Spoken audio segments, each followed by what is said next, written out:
Good afternoon, everyone. It looks like we've got a pretty full house. So I'm going to hand over to Mohammed. Welcome, everybody, to this webinar. Good afternoon, everybody. Yes, thank you so much and welcome. Yeah, I'm going to be your program director for the session. My name is Mohammed Lorgat. I'm from the South African Local Government Association, or SALGA, and I'm in the Municipal Finance Unit. Yeah, and thank you to everybody for joining us at this session today, Municipal Financial Transparency. We've got a lineup of speakers from the Public Affairs Research Institute, from National Treasury, as well as from SALGA. And I'm going to introduce, without further ado, our first speaker, who's going to do the welcome and introduction for us as well. The first speaker is Dr. Sithembile Mbete. Dr. Mbete joined PARI as an executive director as at the end of 2024. She is a political scientist with over 15 years of experience working in academia, civil society, and government. And before joining PARI, she was a senior lecturer in the Department of Political Sciences at the University of Pretoria. Her research interests include global governance, elections, and democratization. Prior to her working at the University of Pretoria, she was a researcher in the Secretariat at the National Planning Commission and contributed to the drafting of the National Development Plan in the areas of public service reform, anti-corruption policy, and community safety. She has served on boards of well-known civil society organizations since 2014, and she holds a doctorate in international relations from the University of Pretoria and master's and undergraduate degrees from the University of Cape Town as well. Dr. Mbete, over to you, and thank you so much.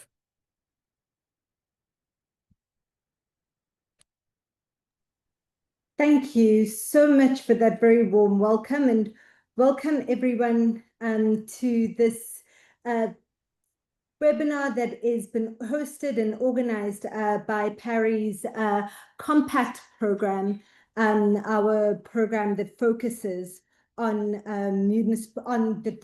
local government participation and accountability. It is really wonderful to have you all here, and I see the numbers are growing very quickly, around 70 people online already. It's a great pleasure to have you here to be engaged in a really important discussion on municipal financial transparency. South Africa has got at least on paper, an incredibly rigorous system for using financial data and being transparent about using local government finance data for planning processes, and in order to, at least in theory, enable participation and accountability of the local government sphere, which is the sphere of government that most touches people's lives. I always quote a councillor of the city of Johannesburg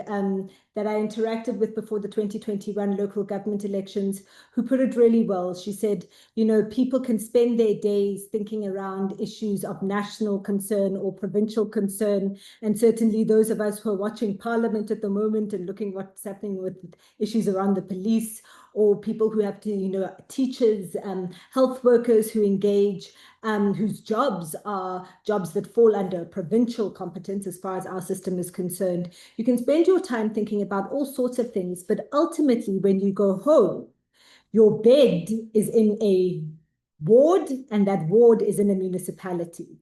Our everyday quality of life is determined by the governance and the actions and the decisions that are made by our municipalities, both the political leadership of municipalities and officials. And what we've certainly seen in this year, but even with the national and provincial elections last year, that many of the issues that were of great concern to citizens, to the electorate, were issues that are really about municipal municipal competencies.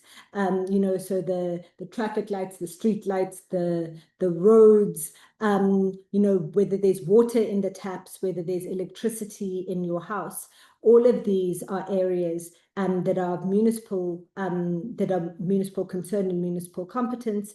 And so there is a spotlight on local government in a way that we haven't really seen so acutely before. And I think that this is only going to keep developing and keep building as we head towards the local government elections, which we expect to take place late next year, around November or so.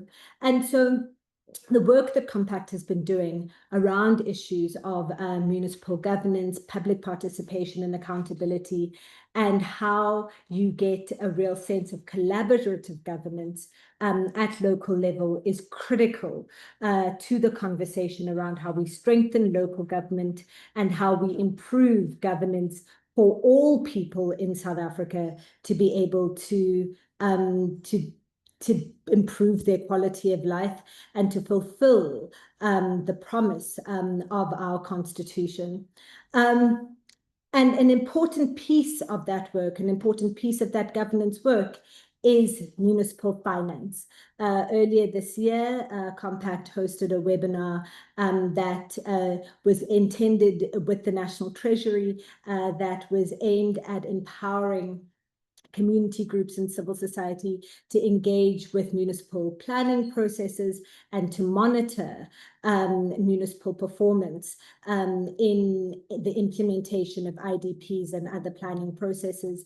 This webinar is a partner to the program that we had earlier on in the year, focusing this time on the transparency around municipal financial information and really knowing one's municipality and understanding where the money that is provided to municipalities every year, whether that is revenue that they raise or whether those are the transfers that they receive from the national government, knowing where your money goes and how it is possible to track municipal spending, given all of the controversies that we read about in the headlines every day, all the different Auditor General's reports around how poorly money is spent in our municipalities.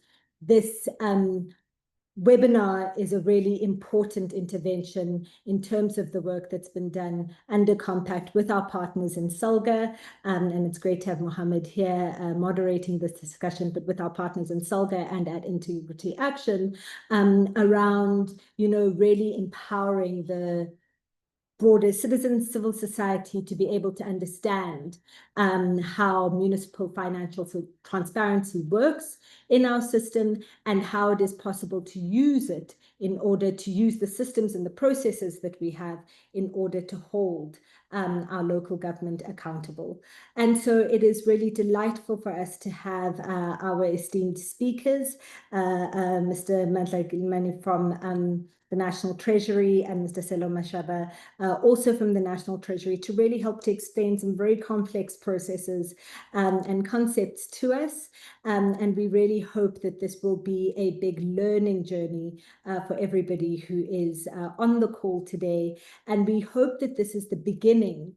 And what we've said around the webinars that we've been doing is that this must be the beginning of an ongoing process of learning and of collaboration and of engagement in order to really enable us to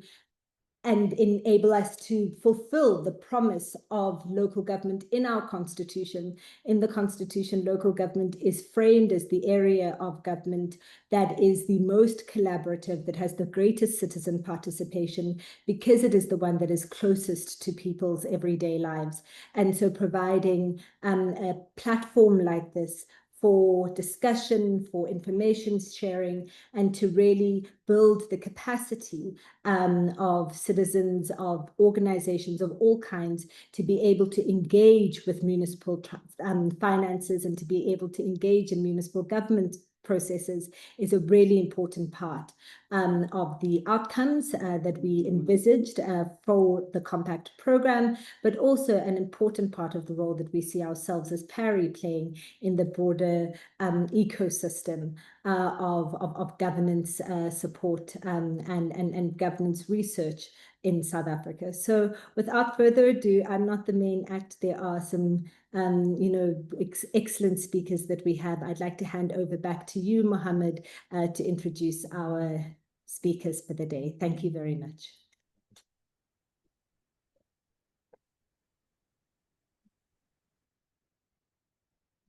Thank you so much, Dr. Mbete. I think that really set the scene very, very well for the rest of the session. And as indicated, we do have two presentations that's going to be done by our colleague from National Treasury. We're going to start with Mr. Sello Mashaba, and I will do a brief introduction of him shortly. Just the one thing I wanted to maybe just add on a little bit further to what Dr. Mbete has mentioned. When it comes to local government, you can view it as basically a three-legged chair. You've got the administration, the executive, and the citizenry. And for that chair to be stable and for it to be able to be useful, all three of them need to be functioning well. All three of them have to be accountable. All three of them have to participate, and all three of them have to be engaged appropriately. I think the one element we seem to always, or not always, but in many instances that seems to be in a way neglected is the citizenry part of it. And I think this session here hopes to actually assist in trying to address that element to be able to ensure that there is citizen engagement, but also citizen participation, and to also indicate to you how you can actually be able to do that appropriately as well as a citizenry part of that local government accountability cycle and chain. So without further ado, I want to introduce our first presenter from National Treasury, Mr. Sello Mashaba, who is the Director of Local Government Budget Analysis. He holds a BCom degree in economics and a master's in business leadership from the University of Pretoria and the University of South Africa, respectively. He possesses extensive knowledge and experience in government administration with a specific focus on municipalities. At National Treasury, where he's currently employed, he oversees the implementation of the annual Division of Revenue Act, or DORA as we like to call it, monitors the performance of conditional grants, and provides support in all transfers, including equitable share allocations to local government. He also participates in the ongoing reviews of the local government fiscal framework, and his academic interests lie in developmental and monetary economics, and socially he enjoys running and music as well. Mr. Sello Mashaba, over to you. Thank you so much.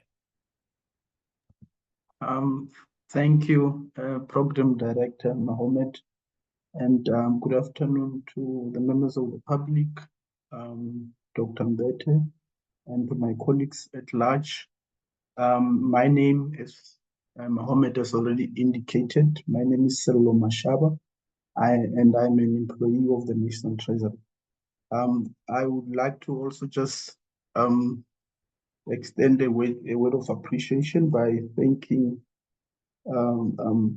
PARI for inviting us, myself and Mandla. So we really would like to appreciate that. I hope, Chair, that I am visible and audible so that I can immediately start with my presentation. Can I just Yes, get that, Director? Yes, you are. Thank you. All right. All right. No, thank you so much. In response to a call to assist the members of the public, just to know where their money goes, I have been, and myself and Mandla have been requested to come and make a presentation. And on my side, I've been requested to come and make a presentation on the conditional grant performance as required in terms of Section 71 of the Municipal Finance Management Act. Program Director, this is my area of work, day-to-day work that I do at the National Treasury, which is to monitor the performance of conditional grants that are allocated to municipalities. Now, the objective of my presentation, as seen on the screen, for me here is to inform the audience today, the public, on the allocations to municipalities and the respective performance of these municipalities against the Division of Revenue Act allocations. To Apologies understand, to interrupt, please, can you change your display settings so that we can see your presentation? is it not visible? The display Yes. settings. So I think, Sello, just to put it on presentation mode, please. Because I thought I put it on presentation mode. Maybe should I If you go stop to the top sharing? of the screen where it says display settings,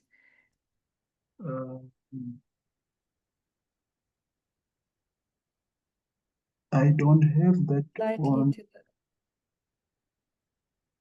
Not that.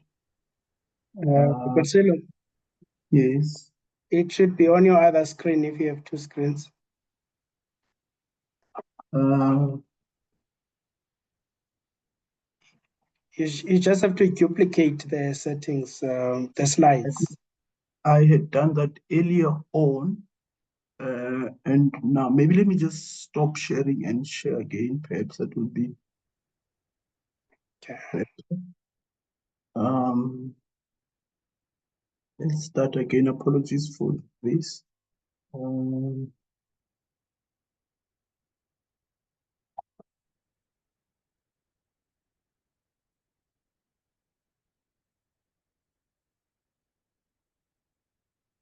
Display settings. Now start the presentation. Then you should see. I am sharing the presentation as we speak, so I'm not too sure what you see on your side. What I mean is to do the slideshow. On my other screen, it's showing as a slideshow. So let me see. Can I maybe assist, Sello? Let me try and share. Yes, please. Okay.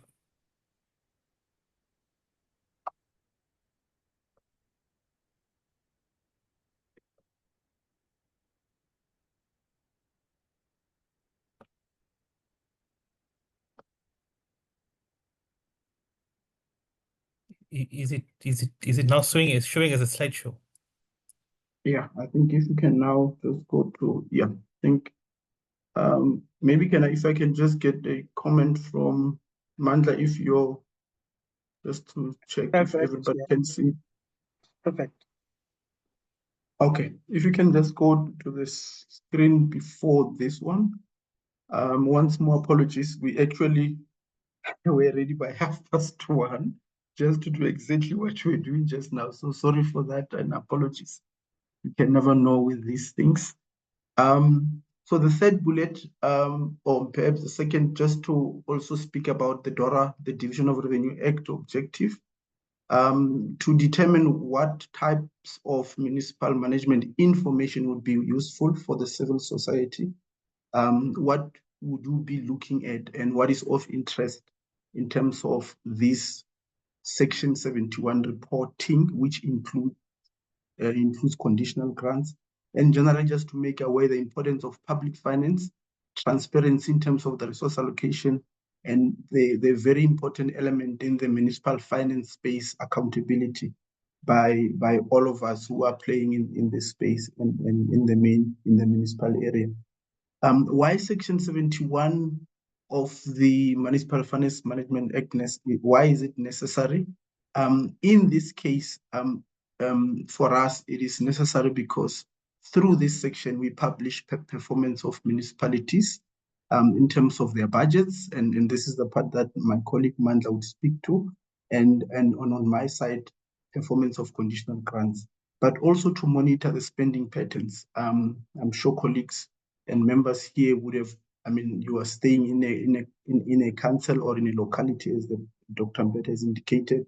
It would be interesting for you to be able to locate the monies that we'll be speaking about against what is happening on the ground or what is not happening, to assist in providing information for oversight purposes by various stakeholders, be it researchers, academic institutions, and so on. But also, because we are a signatory to Open Government Partnership, we need to ensure that transparency and openness is an issue of the day for us as government. And generally, really, the aim is to make financial matters more visible to the civil society. The outline of my presentation, I'll talk a bit about what is the Division of Revenue Act, and that it is actually a political process and a legal requirement. So these must happen. How funds are allocated between the three spheres of government through this piece of legislation called the Division of Revenue Act. Then I'll zoom into the main reason why we are here, the third sphere of government, local government, and I'll talk about the fiscal framework there. That the audience today should be mindful that local government has a very specific service delivery responsibility. There are certain things that must be achieved by this sphere of government. Monitoring and reporting of this performance or of these allocations that are made to municipalities, that any expenditure that occurs in the municipal space must be done in terms of purpose. It doesn't help that we are spending, but we are not able to pinpoint what have we achieved out of that and for what purpose and how is it benefiting. That the allocations to municipalities are made through what is called a payment schedule, and I'll speak to that. If there are instances where municipalities are not performing, then I'll talk about what do we do, austerity measures. Then towards the end, I'll just, program director, just show a few tables of how a report by Section 71 on conditional grant looks like, and what would an ordinary member of the public be looking at, so that they can then relate that which, if I can use the word taxpayers' money. If I can ask to go to the next slide. Indeed, the Division of Revenue Act is a political process, chairperson, and this is determined politically through various consultation process, and amongst others, it must address national interest. So when we allocate the revenue in this case to municipalities, but generally it will be to the three spheres of government: national government, provincial government, and local government. We've got to address the national interest. We've got to address what is of particular need that the ordinary member of the public is looking to benefit out of this. Provision of national debt.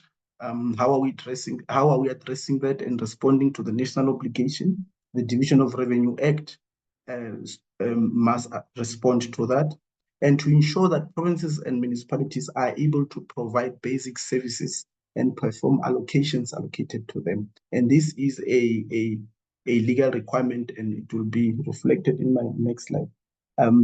Developmental needs, and the very last point, which is quite important for me, is the need for the DORA, the Division of Revenue Act, to be flexible in responding to matters of emergencies and other temporary needs.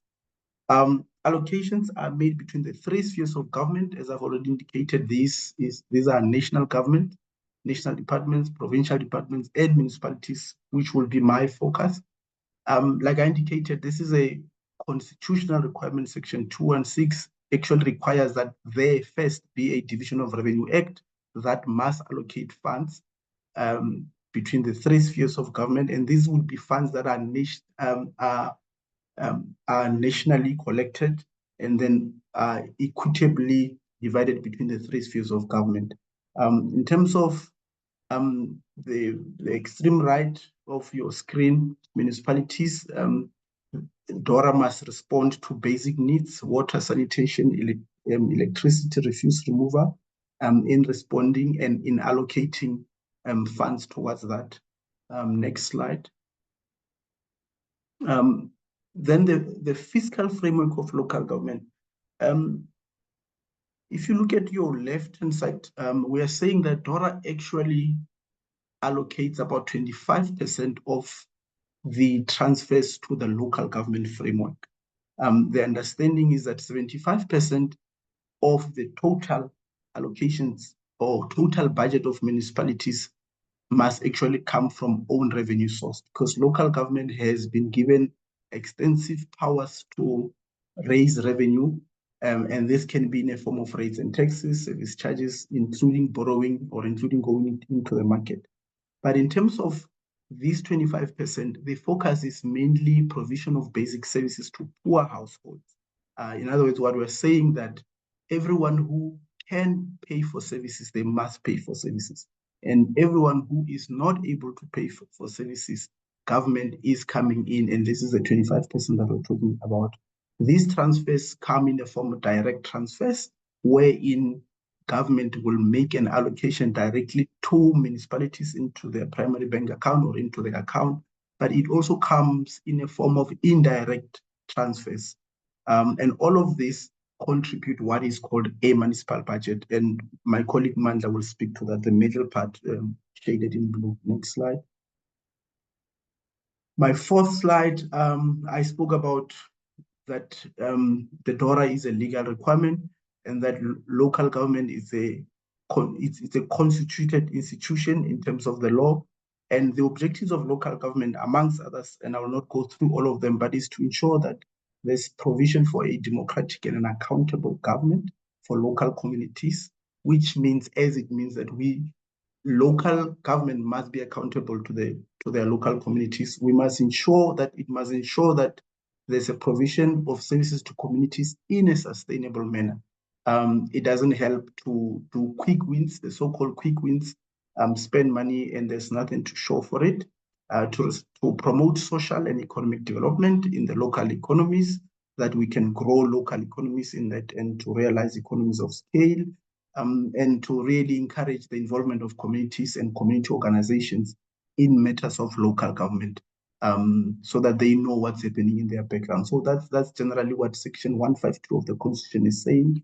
153 of the Constitution talks about really the structure of local government, that it must manage its administration, budgeting, and planning processes that gives priority to basic needs of the communities. So here we're talking about things like provision of water.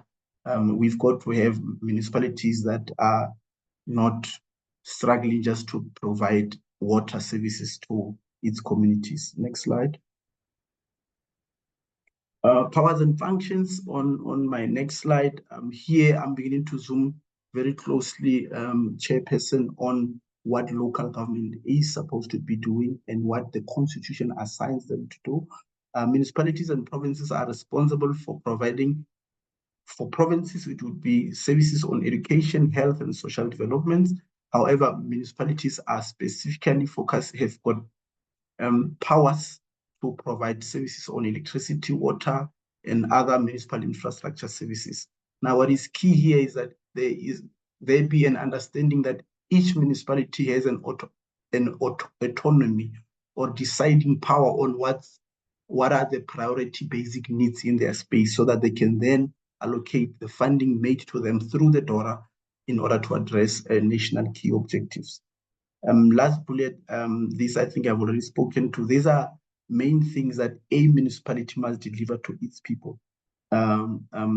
Issues of firefighting, municipal health services, municipal roads, which means there is a provincial road or a national road, and including building regulations, traffic and parking, and so on. But the main key issue, provision of water, services, electricity, sanitation, refuse removal. Next slide.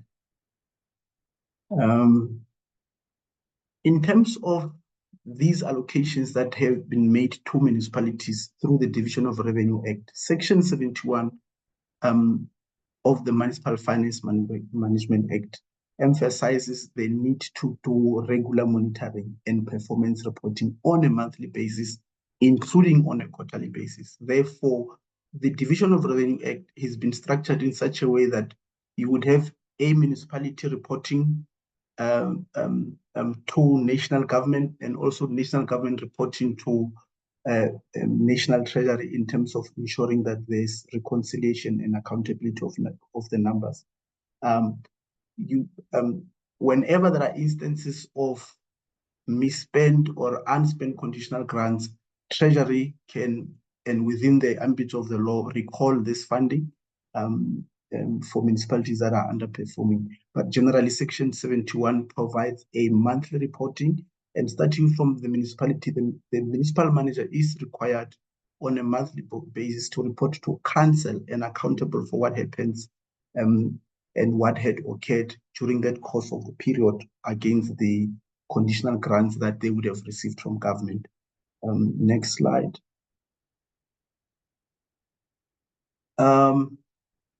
This is just to show, Chair, and apologies that perhaps the numbers might not be very visible, but generally we're just saying that there has been an increasing allocation towards local government, but also towards other spheres of government. The very, very last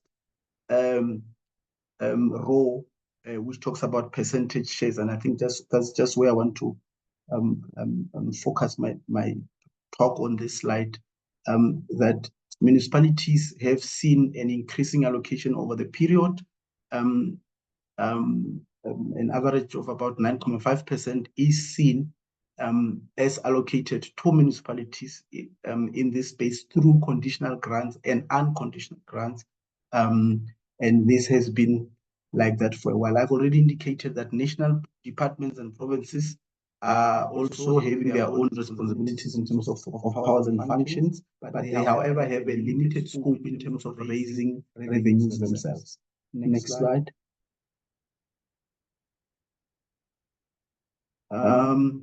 Here, I just want to quickly talk about what are types of allocations and for what purpose that DORA would allocate to municipalities.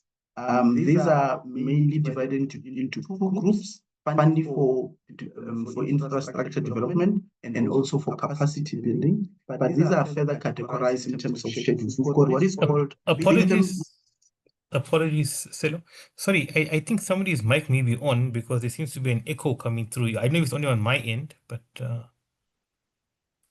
on my okay. I've not heard. Maybe.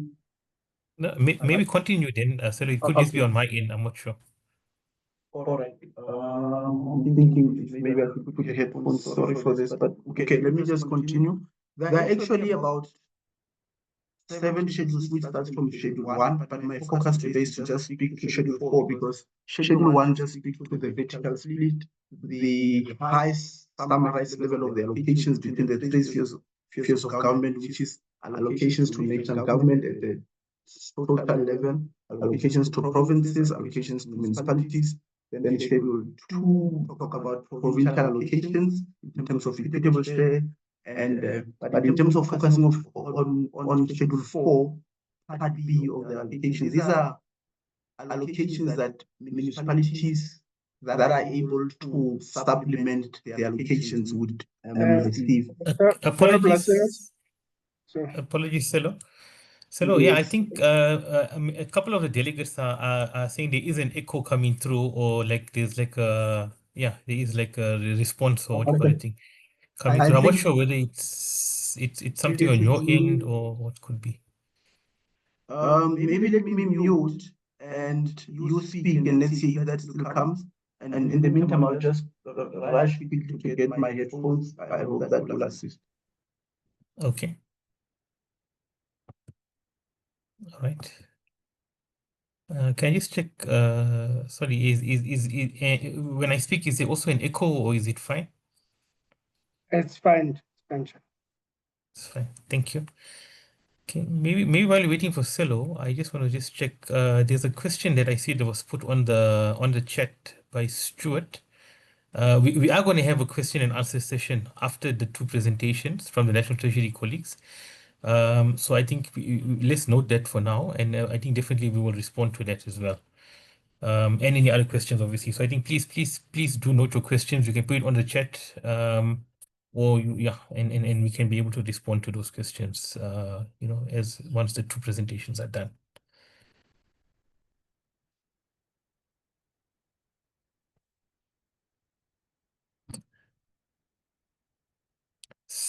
Sello, just to check, are you back?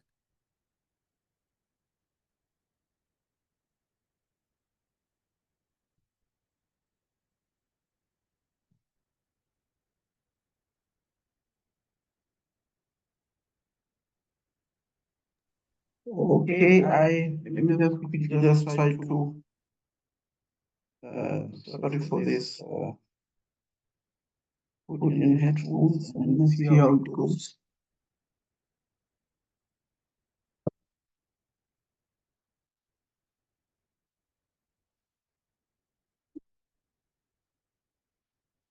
Okay,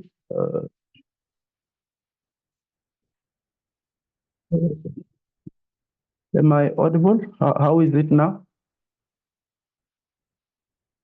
Hello, Mohammed? Yeah, you're audible. Thank you. It's much better. Thank you. Okay. I wonder what's the issue because I still can't hear myself through my headphones. I actually can still hear myself through this computer screen, but if it's fine, then okay. Let's carry on.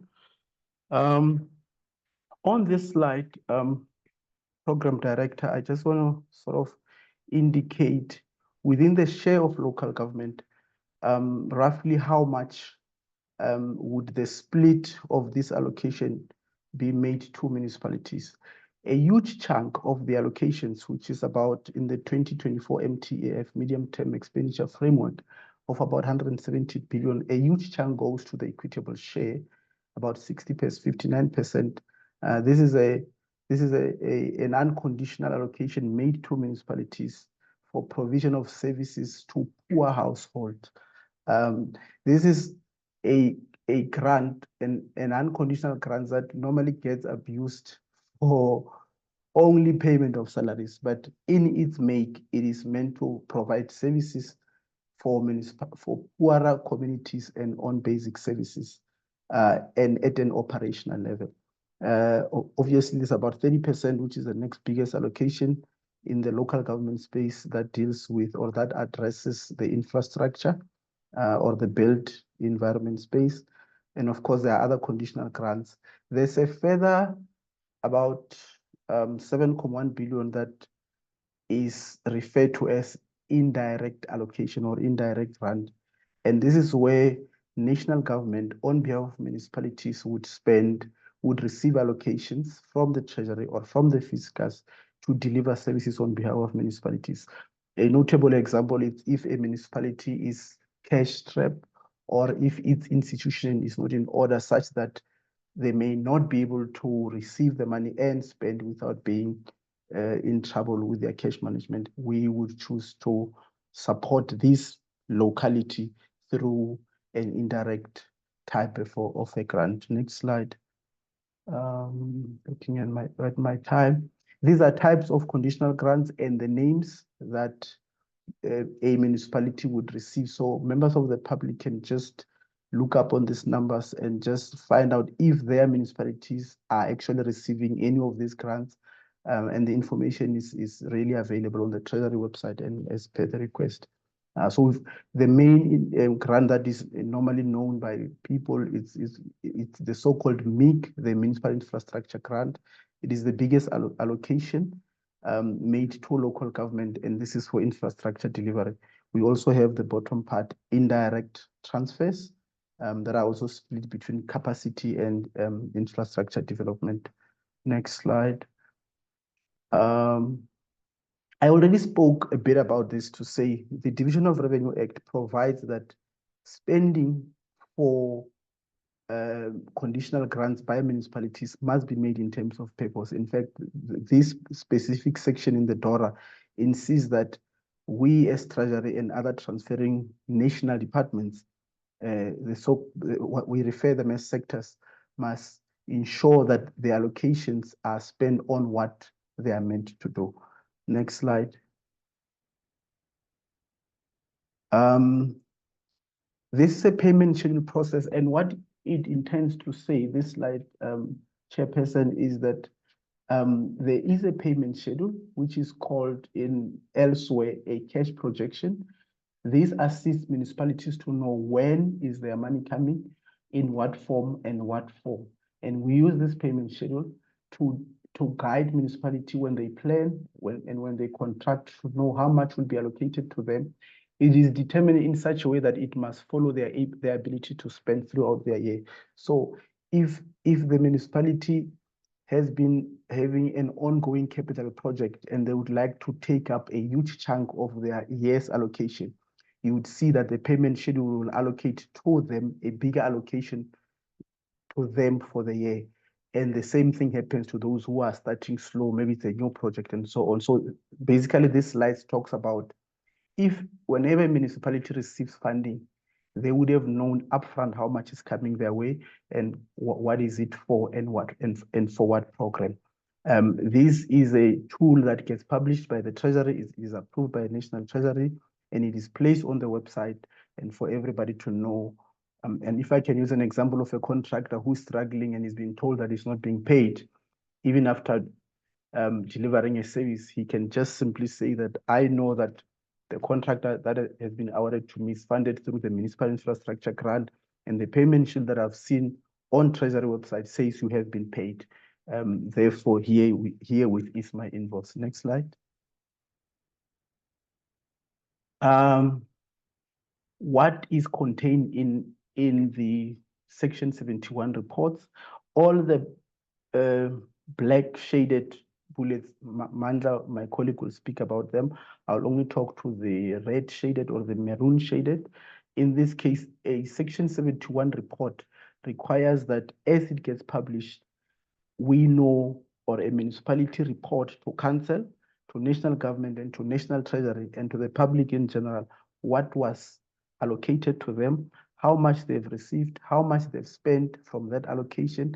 And if they are not moving as per the payment schedule, they need, as they report monthly and quarterly, to tell us what happened, why didn't they spend the money as planned, and what are the corrective measures that they are going to take in order to still stick to the projected revenue and expenditure.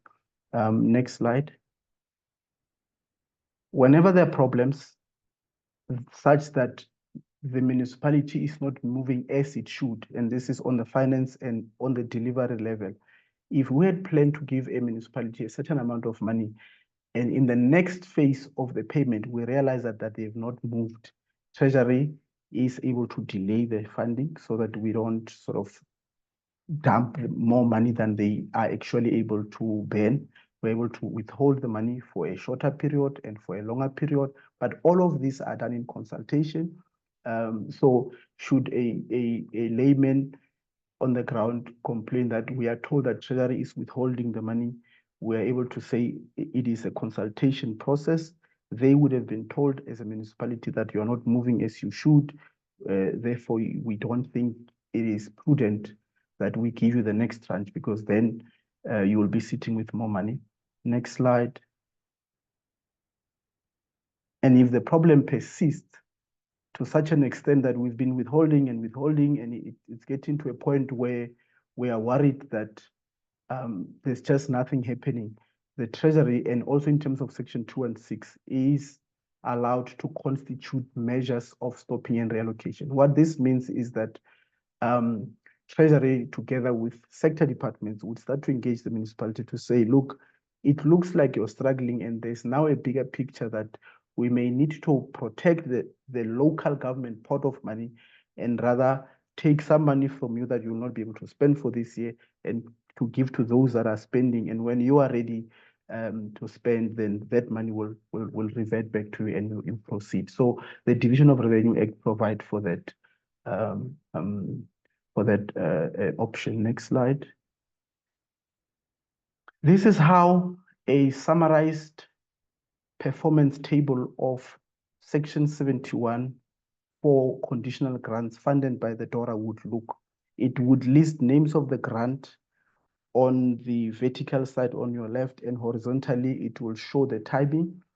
It will start by indicating how much was allocated, and it is called the first column, second column, Division of Revenue Act.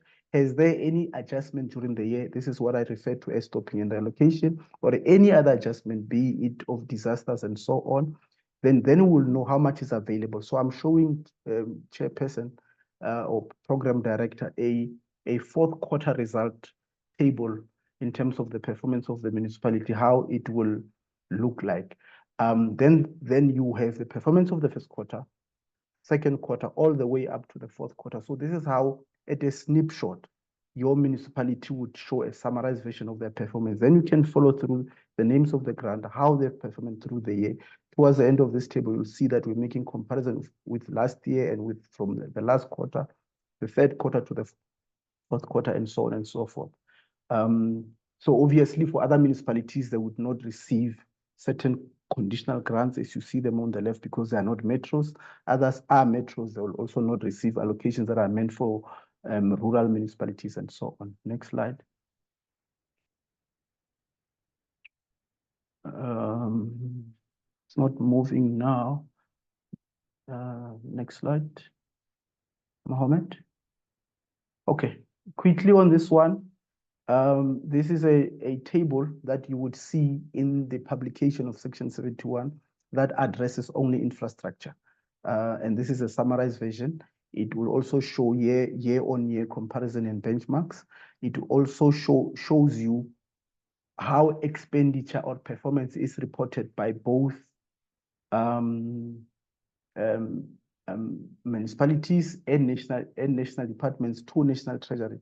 Very interestingly, you'll see on the fifth column and the sixth column, you'll see that national government is reporting different performance as at the fourth quarter than municipalities. And it always puzzles us because the source of information should be the same, theoretically, because this would have been an invoice issued by a service provider, gets paid by the municipality, and for the municipality to report to both Treasury and the transferring officer of how much was spent. So we still have about 8-9% variations between the two reports, which are ideally supposed to be the same. Next slide.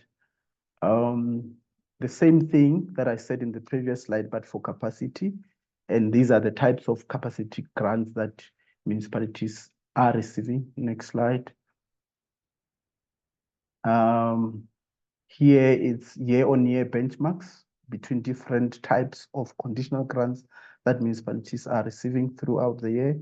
And we're just showing, essentially what we're saying here is that there's been an improvement from the fourth quarter of 2022 to 2023 to the fourth quarter of 23-24, just by looking at the graphs. Next slide.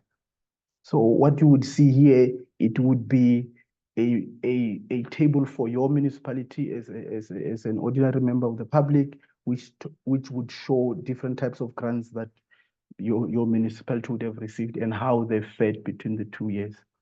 Variances, I spoke about this, that for some reason, we still have different numbers coming from different departments, national government reporting something, and municipalities reporting for one source of funding. Next slide. This is a provincial picture of the same that I mentioned. If there has been over and or under expenditure, but really share the same thing. Next slide. 4-year period of performance of municipalities, and generally here we're saying municipalities have been underspending on their conditional grants. If you look at the net position of each and every one of these years. Next slide. Should a municipality not be able to spend during the year such that each year comes to an end, which is 30 June. Remember, in the local government spheres of government, CA starts in July to June. Should they come to a position where they have not spent the money, the Division of Revenue Act has an opportunity to support these municipalities to request for a rollover. And there are two types of rollovers.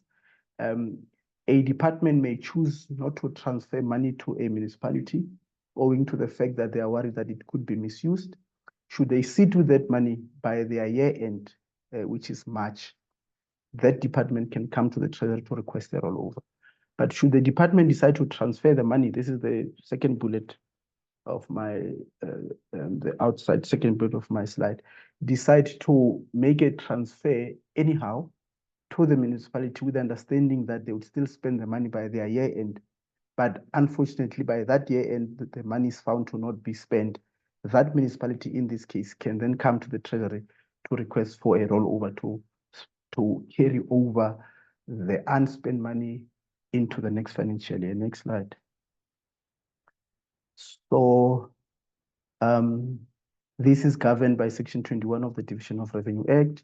We issue circulars on annual basis that provides guidance. These are bullet by bullet circular guidance that assist municipalities on how to request a rollover, what must be included in the letter, what are the hurdles that they must jump if need be, and what do they need to prove to us that indeed they could not spend even if they wanted to spend. Perhaps it rained most parts of the delivery year and they really were impacted. So they would need to submit that to the Treasury for consideration. Next slide. This is a continuation of what I was saying. There's a clear guideline when must you submit, who approves, and that there is a committee that undertakes to look into the submissions of rollovers and so on and so forth. Next slide. Yes, we do this throughout the 9 provinces, through 9 different committees to assess rollovers. And one of the key things that we use as a tool is to make sure that this municipality that is saying it could not spend, therefore it is sitting with money, that it is indeed having the cash that it's talking about that it could not spend. We do actually have instances where a municipality could not spend the money, but they don't have the cash for which they're saying they would like to roll over. And we obviously utilize pre-audited financial statement just to ascertain the request. Next slide.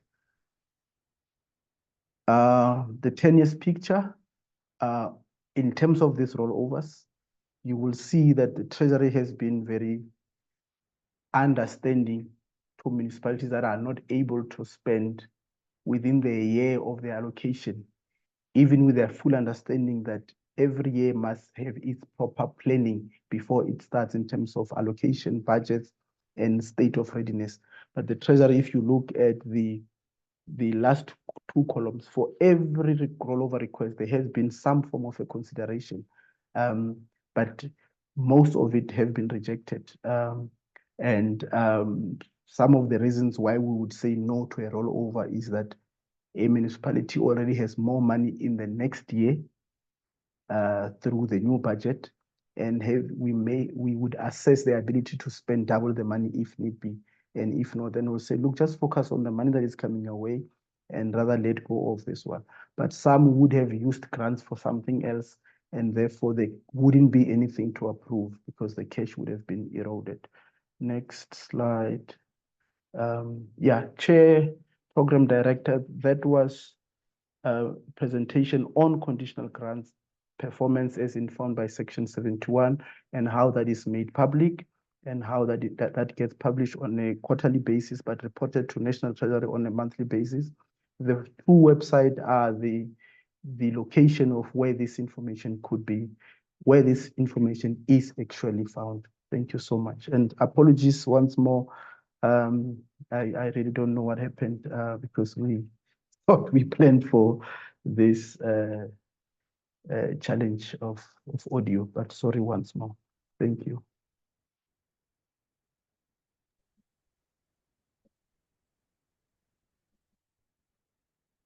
No, that is thank you so much, Sello, for the presentation. And I think our technology sometimes does give us some challenges. When it works well, it's wonderful, but it does have its moments as well. So thank you so much for that presentation. And I think that last slide is very important because that's actually where people can actually access that information, the Vuleka Mali website, as well as the Municipal Money website. And I think we will share those websites as well with the delegates. Without further ado, I want to then introduce our next speaker from National Treasury, Mr. Mandla Gilimani, who is also a director of local government budget analysis. He is responsible for the publication of the quarterly Section 71 reports. He joined local government budget analysis unit in 2012, and he oversees two provinces, being the Northern Cape and Mpumalanga, in terms of monitoring and oversight of the implementation of the municipal budgets. He holds a master's degree in agricultural economics from the University of Stellenbosch. Mr. Gilimani, over to you. Thank you so much. Thank you so much, Program Director, and good afternoon to the members of the public. Let me just share my screen.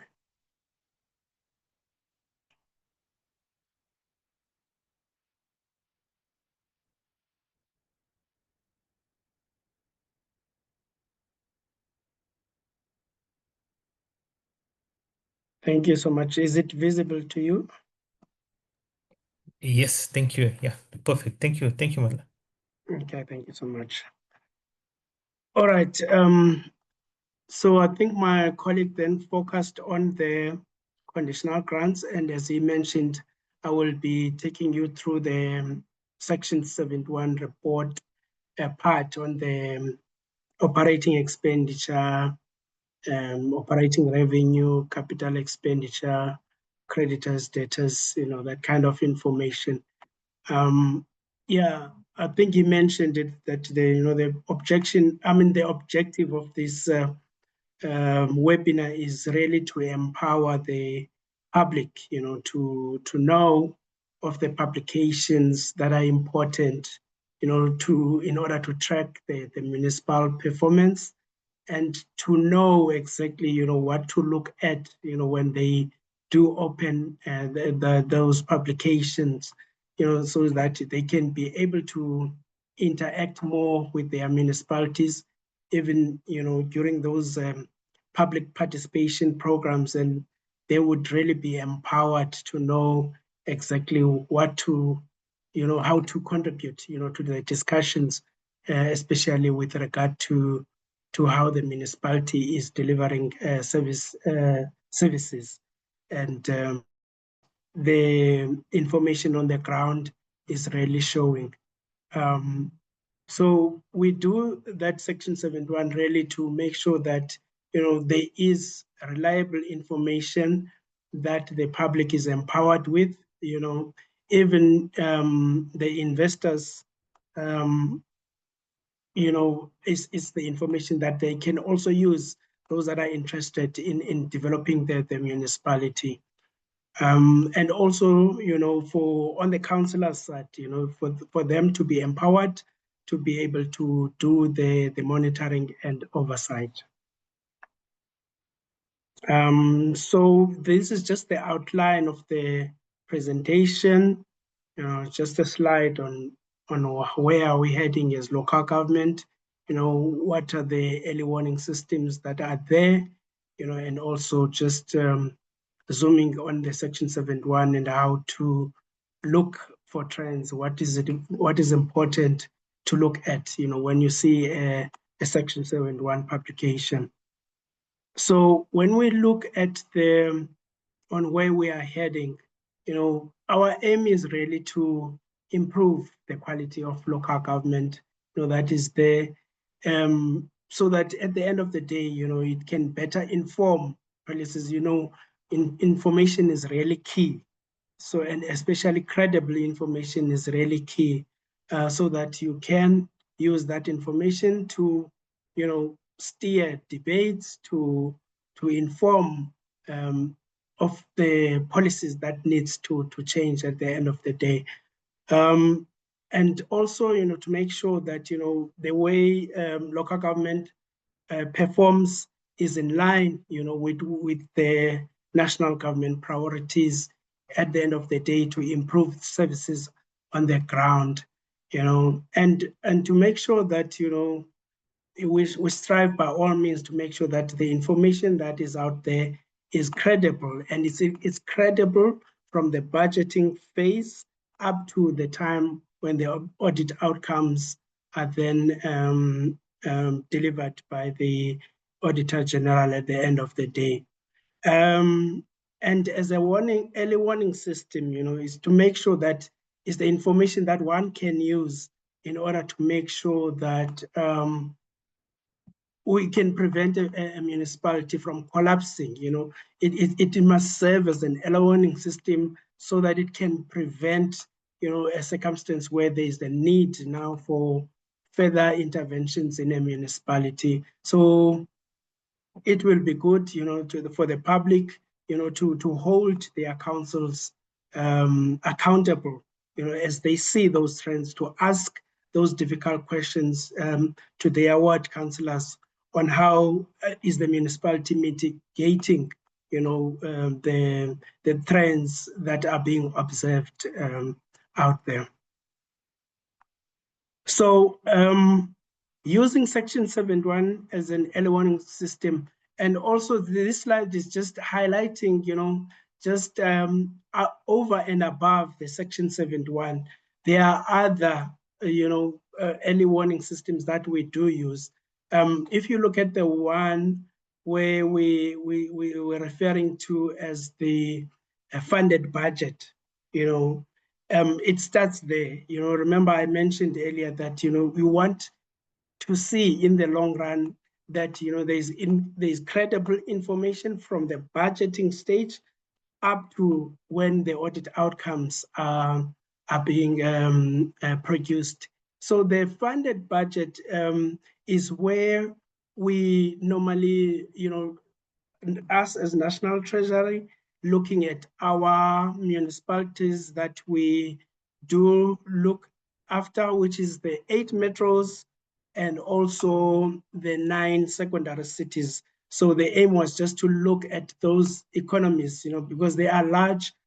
So we thought those 17 municipalities must not be delegated to the provincial treasuries. As you know, that in the country, we've got 257 municipalities. So the rest of the municipalities are delegated to the provincial treasuries in each province.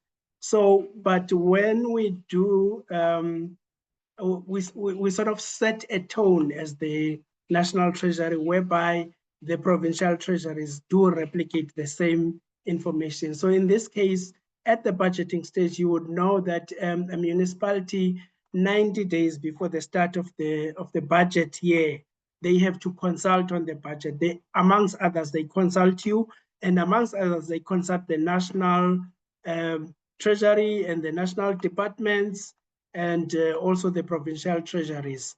So in those engagements, then we assess the budgets that they are tabling with the aim of implementing in July. Remember, the municipal year starts in July. I saw in the chat there was a question as to why the fourth quarter was not referring to the to June. I mean, sorry, to March as the end of the period. Instead, it was referring to June. So the reason is that the municipal year starts in July and ends in 30 June. So during that period before they can implement this budget, then we do engage with it. We check whether there is, credibility on that budget, whether there is a relevance, to the national policies, whether it is sustainable. In other words, can it be implemented without having challenges? Can the municipality be in a position to pay for all the, expenditure items that they are proposing in that budget? So Section 18 of the MFMA says that a municipality must fund each budget based on past performance. Realistically, you must look at the 3 years on how the municipality has performed, and then you can inform your budget going forward. So what we often notice is that municipalities will inflate, their revenue projections. They will be more ambitious in what they think that they will achieve at the end of the day, which is not really informed by how they have performed in the past. So by doing this analysis, then we are able to see that based on the audit outcomes, we can then inform the municipality that you are being more ambitious, you are not going to be able to implement this budget. And they do that mainly because they want to, they want to sort of enforce their expenditure. So they will unrealistically know that this budget is not going to be implementable, but because there's an agenda to push expenditure, then they will inflate the revenue. And then at the end of the day, you will see a municipality not being able to implement the budget, where you see ESCOM not being paid, water boards not being paid, because at the end of the day, the budget was not realistic. So that is one critical area where the National Treasury is focusing to now, especially going forward, so that we can avoid these trends in the future, whereby municipalities have got are defaulting to pay ESCOM, are defaulting to pay water boards and other third parties. We also produced the State of Local Government Finances report based on the audit outcomes of the previous year on a yearly basis, either than the Section 71 and Section 41 quarterly reports that we do produce. And you also know about the Auditor's General report that they do produce after the end of each audit cycle. And we also have Section 38 and Section 140 triggers. And that's really where a municipality can see that, we are not moving in a right direction. Then is there a political appetite then to put that municipality under an intervention? And in most cases, there is, what we've observed is that, municipalities are not really focusing on this MFMA Section 138 and 140 triggers, because most of the time, the politicians are not really interested in intervening in that municipality.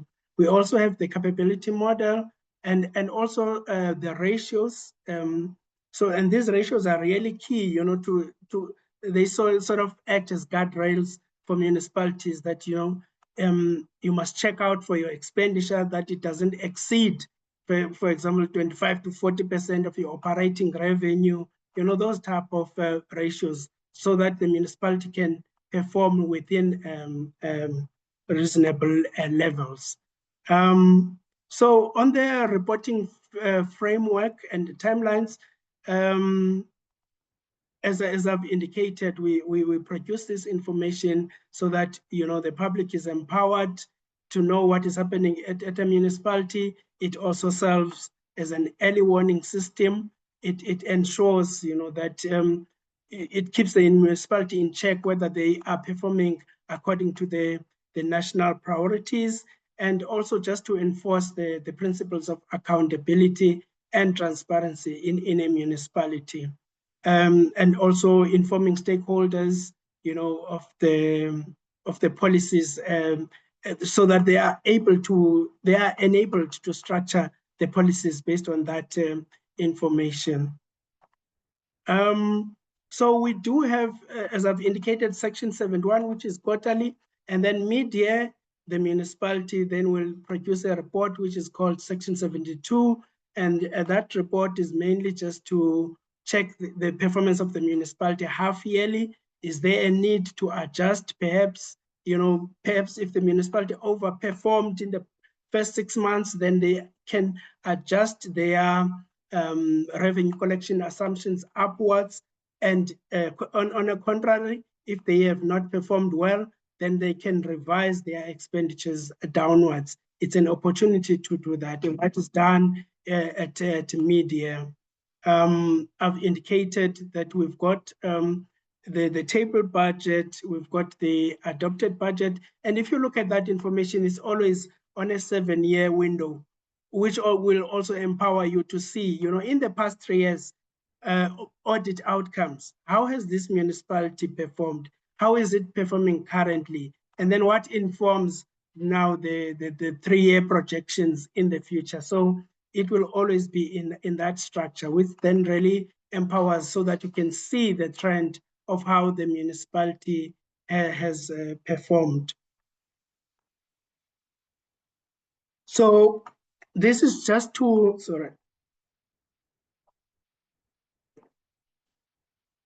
Sorry, this is just to show then, the details of what is entailed in the section 71. So that you can be able to see those trends, so that you can be able to formulate reports, and also, to better understand the municipality. And this information is really key, for the municipal councillors, so that they can use in order to perform their oversight responsibility in a municipality.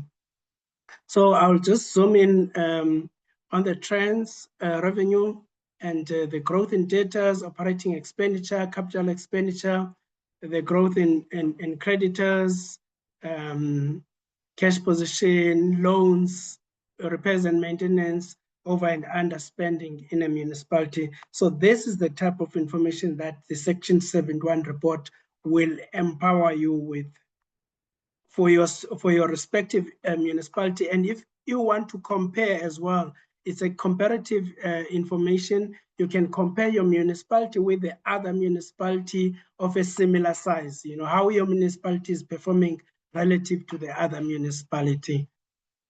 So on the revenue, on the billed revenue, they say local government is on accrual basis. In other words, you receive a bill as households, as businesses, as government, on the let's say you have consumed water, your bin has been taken, you are using the sanitation services. So for that, your municipality will bill you, and out of that information, then, and out of that billing, then the municipality will derive, the collection. And my colleague Sello indicated that, the revenue for the municipality is mainly coming from the service charges, meaning for the provision of water and sanitation, electricity and refuse. Those are the service charges. And from the property rates, the levies that they collect through the property rate, and of course the transfers that Sello mentioned. So if you look on the graph on the right hand side, you can see that on the property rates, for example, the municipality would have budgeted a certain amount. You can see the billing versus budget is almost similar, but the actual, what the municipality actually collects from the bills that they have issued, is then far lower. And that is where the danger has always been with local government and why it's failing, And this is what I indicated that we're trying to correct, that they have to realistically budget, they have to realistically bill based on past performance, so that the actual is not far off at the end of the day from the budget. And that is the same thing on the revenue from services. You can see that what is budgeted and what is budgeted as cash compared to the actual cash that they receive, at the end of the day, it's far lower. And then they are at risk of not performing the services. So this is the information that you must look out for your municipality. How are they performing on the bill versus the actual cash that they receive?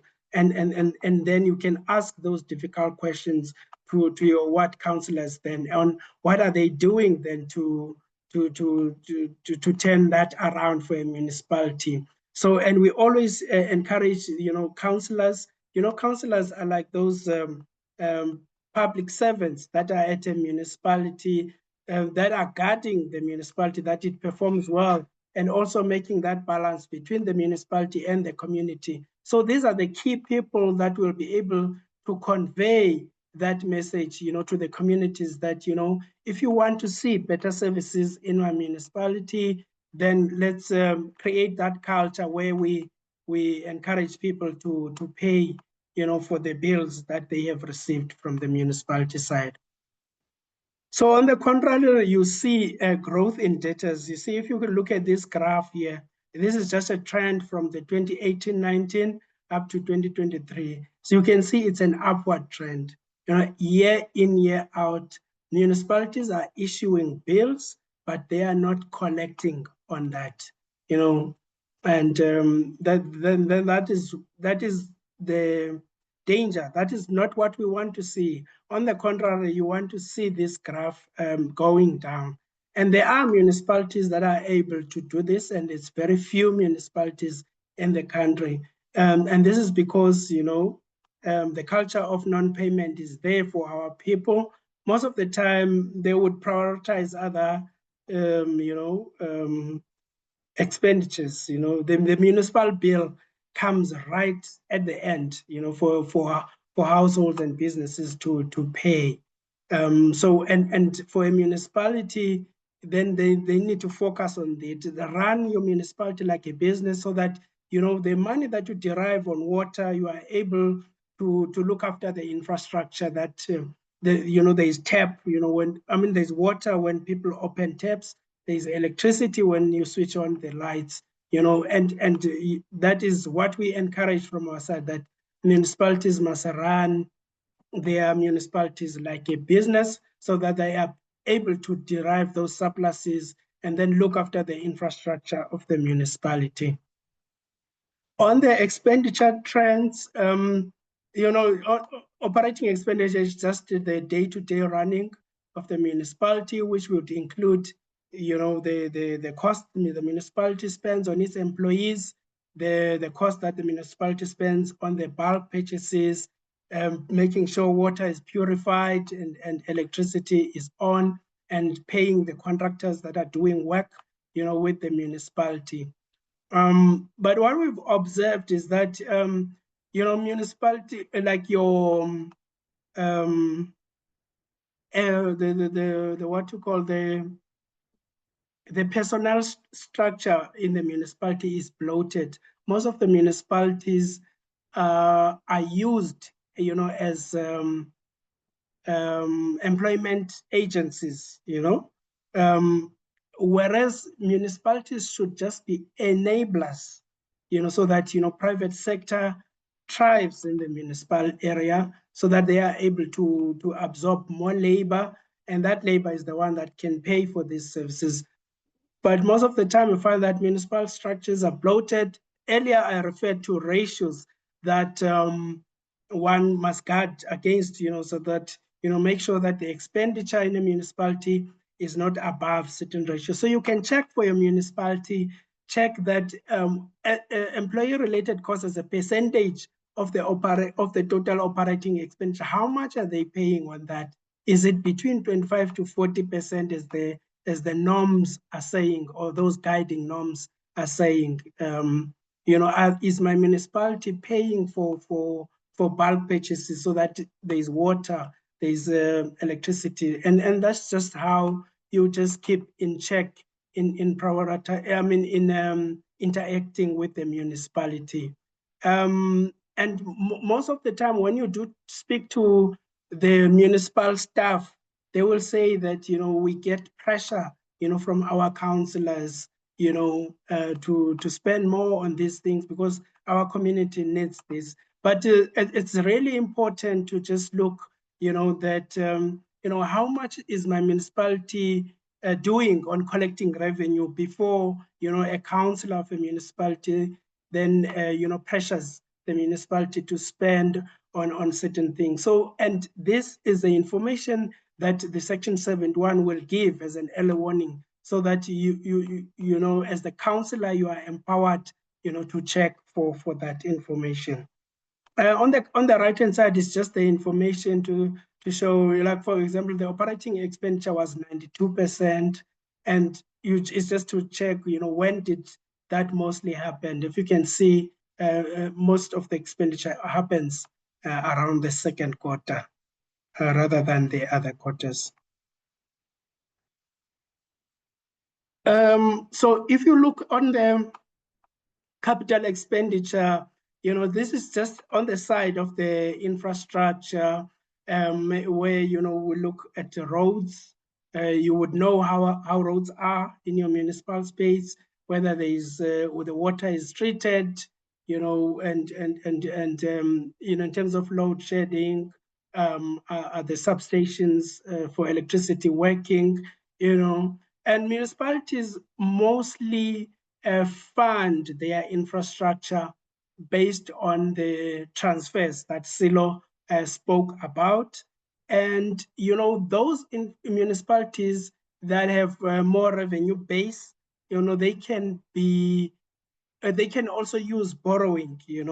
We often have a limit for municipality. We say that, you can borrow up to 45% of your operating revenue, but that depends on whether you will have the ability, to repay the loan. And then the loan must never be for anything else except, for the infrastructure. That in turn will generate more revenue for the municipality, and that is how it is. And also, if the municipality is able to save some reserves, they can also use that money to fund their infrastructure. So you can just then on your Section 71 information, just check, how is my municipality funding the infrastructure that we see? Are they using mostly transfers? Is there room for them to do borrowing or to use the internally generated funds in order to spend on the infrastructure?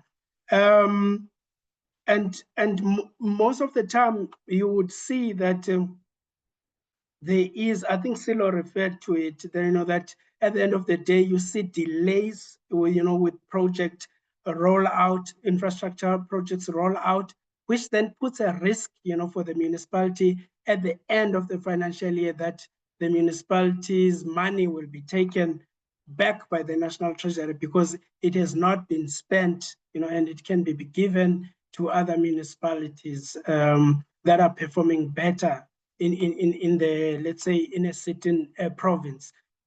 So it's just important, so that you keep track on how your municipality is doing, so that you are not surprised at the end of the day that the municipalities, while there's poor infrastructure, but money has returned back to the national revenue.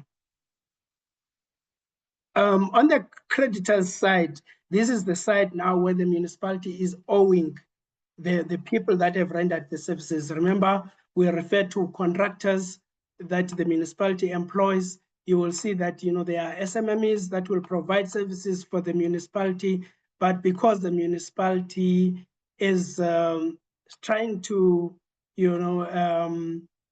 manage its cash flow, then they will delay the payments to certain contractors, which really destroys those SMMEs. So this is what is important, that the municipality must realistically budget so that they are able to pay suppliers when the services are due. The graph on the right-hand side, it just shows who's more guilty for that. Now, if you look at most of these provinces, Section 71 will show you that the municipalities are owing their creditors more than 90 days. Those are the percentages. If you look at Free State, for example, it's the worst. That for the past 90 days, they have not been able to pay people that they were owing. You can see Western Cape is doing better in that regard, where it was only 27% of the municipalities that fell in that category. So another thing is, as the municipality is failing, where are they spending the money? So, and it's important, that when you look at the information, it must show that the municipality is spending most of its money, making sure that, they buy that bulk water and electricity, they pay third parties, so we have got the Auditor General, SARS, the pension funds, and mostly there's the growing trend where municipalities are deducting money from the employees, but they don't pay it over to the pension fund. And it is all about managing the cash flow. And at the end of the day, it's dangerous, because if one now goes to a retirement, the pension fund might just say, sorry, your municipality was not contributing. So it's those type of things, sensitive things, that we must guard against, making sure that your municipality, spend the money where it matters the most. And instead of not fixing the infrastructure, then they would rather spend money on water tankers, So those are the growing trends that we see, which is really not good in that regard. Looking at the position is just to show the cash position. Does the municipality have enough cash in order for them to operate, on the monthly obligations? Remember, municipality have fixed obligations that they must perform each month. So does the municipality derive enough money for that? So Section 71 can also give you that kind of information. And it also, helps to exercise the oversight responsibility, so that, if the municipality is not getting enough money, then they can devise, measures to make sure that, they advocate for community to encourage them to pay for services. I think I've indicated the loans, and it's just different type of loans that the municipality will have, mostly on the long-term side, whereby they want to look after the infrastructure. So you can check if your municipality is really using borrowing as part of its funding the infrastructure. Also, I think you will agree that, we see failure in most municipalities because there is they don't really focus, on the repairing of the infrastructure. They don't put enough budget, on the repairs and maintenance of the infrastructure. Most of the time, they would be attracted to the new money that would be coming, perhaps from the conditional grants, for new infrastructure, but neglecting then the existing infrastructure that is there, leading to what we see now in water losses. The municipality purifies water, but you see pipe bursts everywhere, and that is, the chemicals have been bought, to purify that water. So it's important, that at that budgeting stage, when you are, as the member of public, are engaging with your municipality, look at that budget that they are proposing you, making sure that it's got enough money that the municipality will spend, looking after the existing infrastructure, so that there is continuous provision of the infrastructure. This is a slide just to show over and under expenditure. At the end of the day, because municipalities are not budgeting realistically, you will see most of the time that they tend to overspend on the budget that they had put. And, according to norms, we can say the municipality must not exceed 5% of what they originally budgeted for. And then in terms of capital expenditure, we increased that to 10%. And the reason for 10% on the capital expenditure side is because if you look at the division of revenue that Sello spoke about, we guarantee 90% of the outer year's allocation. So it will be this year's allocation, 100%, but the 2 outer years, the division of revenue will guarantee the 90% of that. Then if the municipality relies more on transfers than to fund its infrastructure, then the municipality is allowed to either deviate upwards by that 10% or downwards by 10%. But that is not normally the case. If you look at this slide, this graph on the right-hand side, you can see of the 257 municipalities, 146 overspent their budget by more than 15%. So which is not good. So that's when we have to encourage realistic budgeting for municipalities. Sorry, Chair, I think I took a bit long. That's my last slide. Thank you.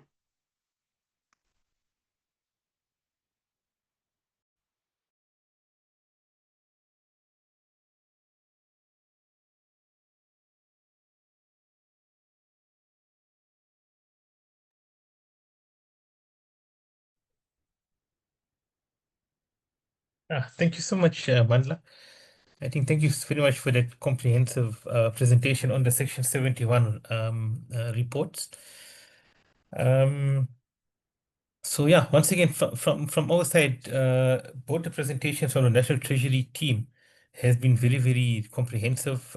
You went into quite a lot of detail in terms of the different in terms of the reports that are available as well.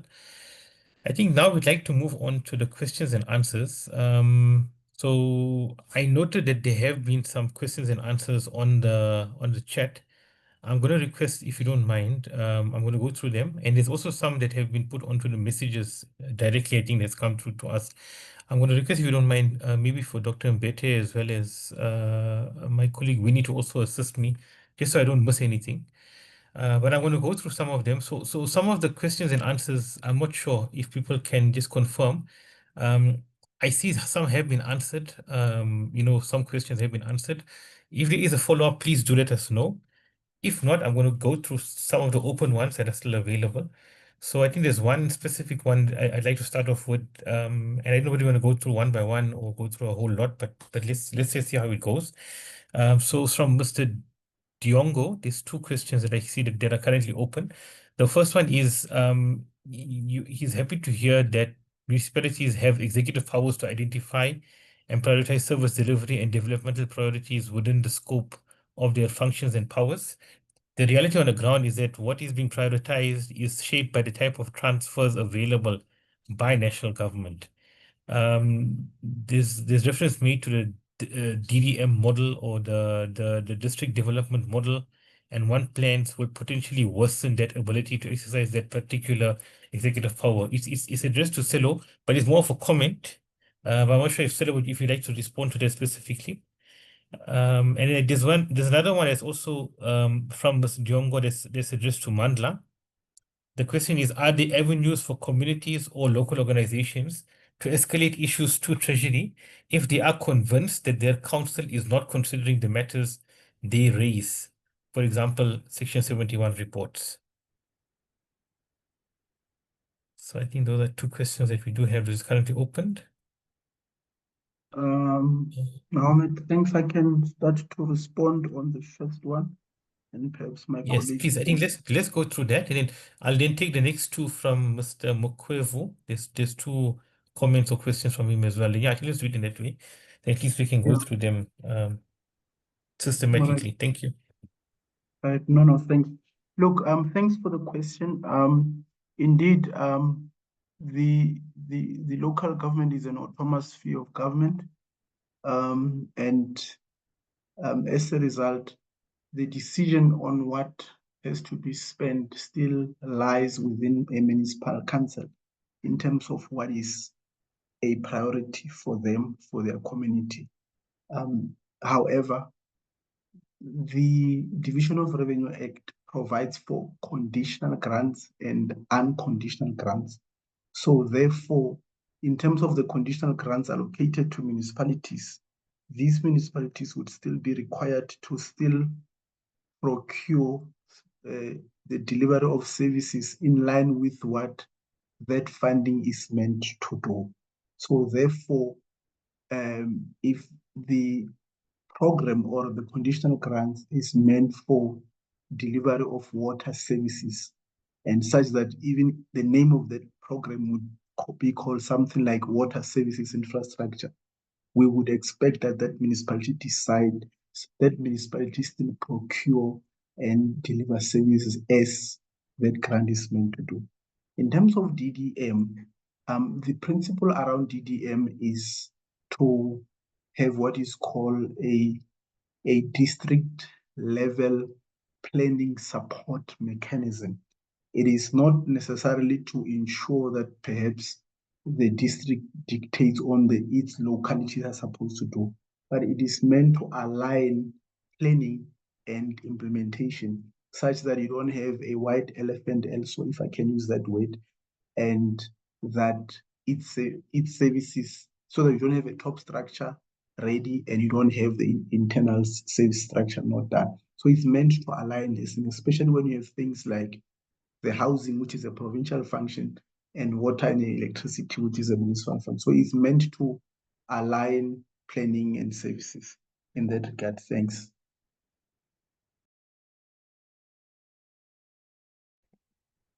Thank you. Mandla, are you able to respond to the one? Yeah, thank you. Thank you so much. Okay. All right, thank you so much. So on the escalation of Section 71, sorry, on the, let's say the community is not happy, definitely there is that platform. You can either write to the MFMA at treasury.gov.za, or you can write to our DG. So what our DG does is then to, channel the query, to the relevant unit within the National Treasury. So if it's got to do with local government, then it will be transferred to IGR, and in turn to the analyst that is responsible for such province, who then have to escalate, whatever that has been raised by the public, so that the municipality, responds to that. So we do encourage that. That's what I wanted to say. Thank you.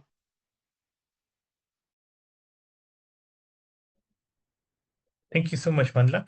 Then I'd like to go on to the next two questions that came from Mr. Mukwevu. So the first one is, given the upward trajectory in debt, my apologies. Given the upward trajectory in debt owed to municipalities, are the current policy instruments and interventions sufficient to ensure sustainable debt management and recovery? That's the first question. And the second one is, while National Treasury has the authority to withhold equitable share allocations from municipalities owing Eskom and RAN water, why can't similar mechanisms be applied to government departments that owe municipalities as well? Should consideration be given to enhancing policy or legislation to empower Treasury to enforce such accountability? If I think we can maybe respond to those two, and maybe just a third one. I think this is just something asking that, can we get more information, or can more information be shared on the conditional grant review process? Let me take those three for now. Sello, I'm not sure if yourself or Mandla will be dealing with that. Yeah. Perhaps I can start. Thanks, Farelo, for the question. I think maybe let me start by saying it is actually the responsibility of the accounting officer to address its creditors or its invoices on a monthly basis. In fact, the Municipal Finance Management Act says all accounts must be paid within 30 days, and it starts from there. It is more of an MFMA tool and matter of accountability and responsibility than it is for the DORA. The Division of Revenue Act, for which the custodian is National Treasury, uses this as a last resort, as a matter of last resort, and we do not want to be seen as a debt collector in this regard, but we use this thing as a last resort for clear instances where we can see a total neglect of responsibility for which certain councils don't adhere to. And Treasury will move into a space and say, in any case, there's a 25% that gets allocated to municipalities for the delivery of services, which might include these entities playing that role on behalf of municipalities. If you are not paying them, we actually are running a risk of losing out on the credibility of these entities. But that's not the primary responsibility. The primary responsibility lies with the accounting officer, the municipal manager, as informed by his performance agreement, to address this, to the extent that if he struggles, the district development model must play that role. However, we do recognize this, and the Treasury Federal has already started to write to departments that are neglecting their obligation, especially instances where they are paying rentals and spaces that are owned by municipalities and they're neglecting. So we have started that. You will even see also with this withholding of equitable share, it was initially for the ESCOM and the rent water. We are now extending it even to also SARS and so on and so forth. So it is an ongoing process, but we are always very cautious to say that we should not be seen to be a debt collector of this sphere of government, which prides itself to be autonomous.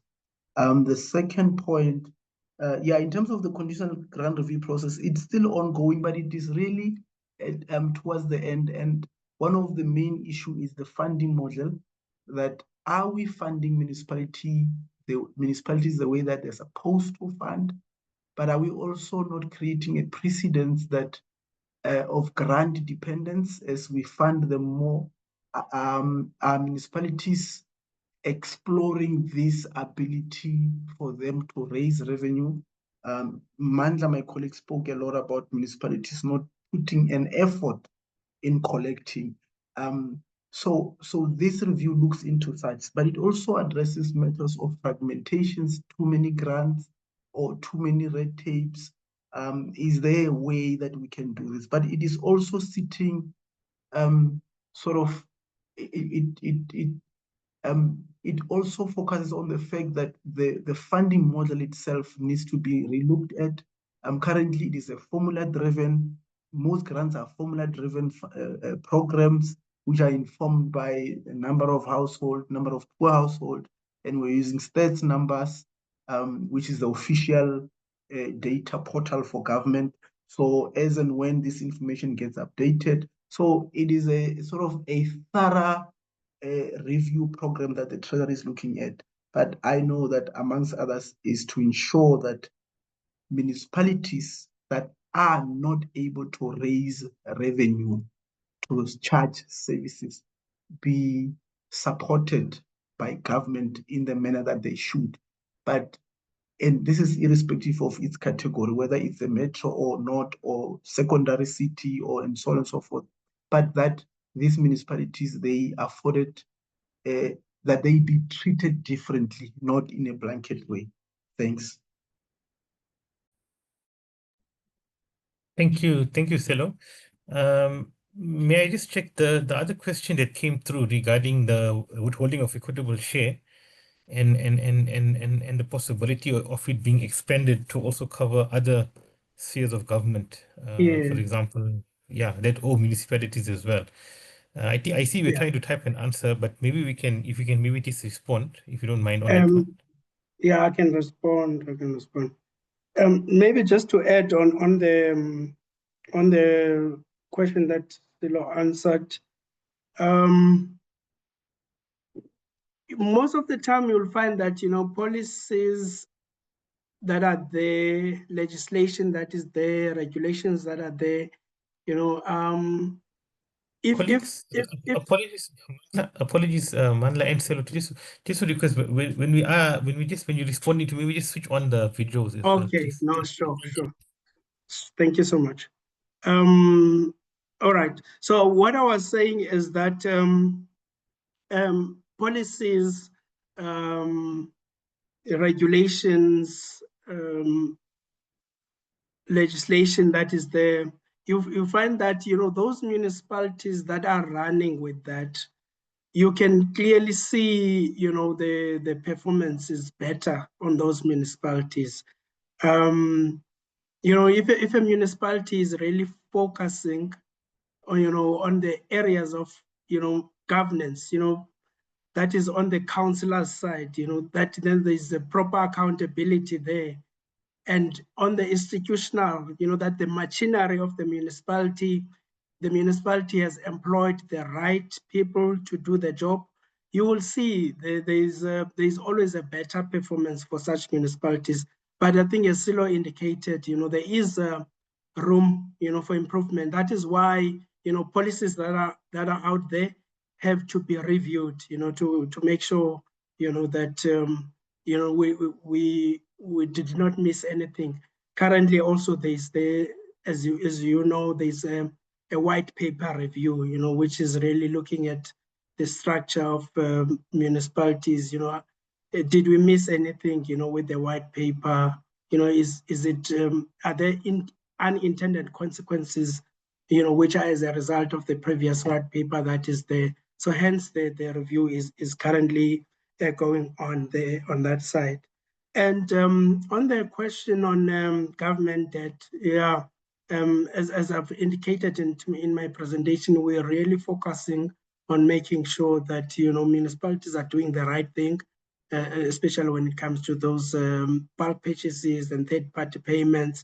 And if you look at Section 71, you will see that, you know, bulk of the debt that is owed, 72% of that is coming from households, and about 20% is coming from their businesses, and just about 6% of that is from government.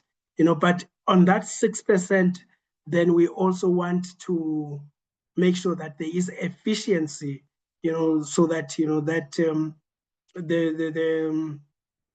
the government departments or organs of state that are owing the municipality are also doing that. So we are now, we had a legal opinion that we got, you know, from our legal unit to ensure that, you know, Section 216 is also applicable, you know, to the provinces that are not paying municipalities. So in future, you will see a situation where we are also withholding, you know, for that 6% that is owed by government to another government. Otherwise, most of the time, it's really important, you know, for that municipality to also just escalate that to National Treasury. Sometimes through us, you know, Department of Public Works can you know, fast track the payment into a certain municipality. We've got analysts that are responsible for various departments within public finance that can also escalate that. So sometimes it's just to just, you know, who you can direct the information to so that you can get assistance. Thank you.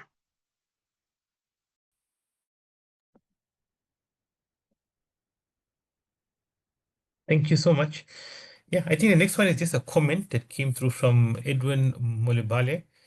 Basically, to say the Treasury seems to have proper financial accounting systems and processes in place, but year in and year out, for a number of years, the AG reports that municipal finances reveal a state of financial health or worrying state of financial health with high levels of unauthorized spending, deficits, and poor financial management across municipalities. And basically, the point is made that the political administrative interface and political will seems to be challenges where politicians interfere with administration. This looks like major challenges and seems that nobody, not even at cabinet level, is ready to address the challenges. So I think it is a comment. It's noted. I think yeah. So let's take that as a comment. The next one is quite a lengthy question, but I think if I'll try and summarize it. from Onesimo Nomkono is basically with regards to the issue of public participation in budgeting processes. And I think the question that is asked is that, is there budget for citizens' education regarding budgeting in Treasury? Because with little input from citizens, as the recipients of services, citizens' needs will not be 100% aligned with the budget. And this results in inadequate service delivery and dissatisfaction among citizens.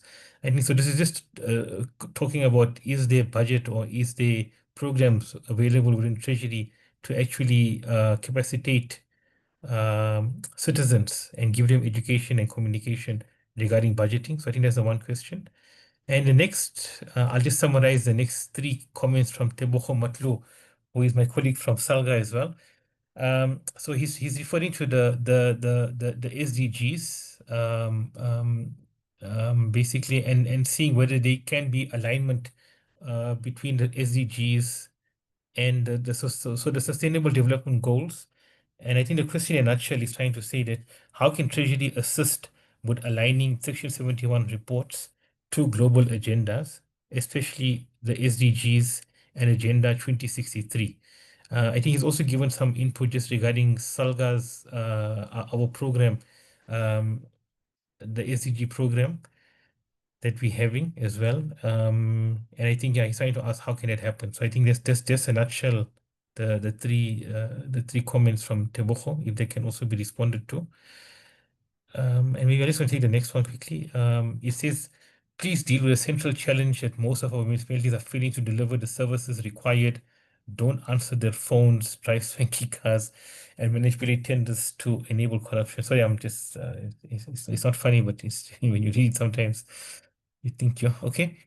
If you don't mind, I'm gonna open it up to Dr. Mbete as well. If you'd like to tackle any of these, please feel free. And then we can then also then ask Mandla and Sello to look at the other one, specifically the one about aligning the Section 71 reports to the SDGs, and then also the question from Onesimo Nomkono regarding the issue of, does Treasury have budget available to train and give communication to citizens with regards to the budgeting processes? So it'll enable them to be more effective in terms of being able to interrogate and interact with the budgets as well. Thank you.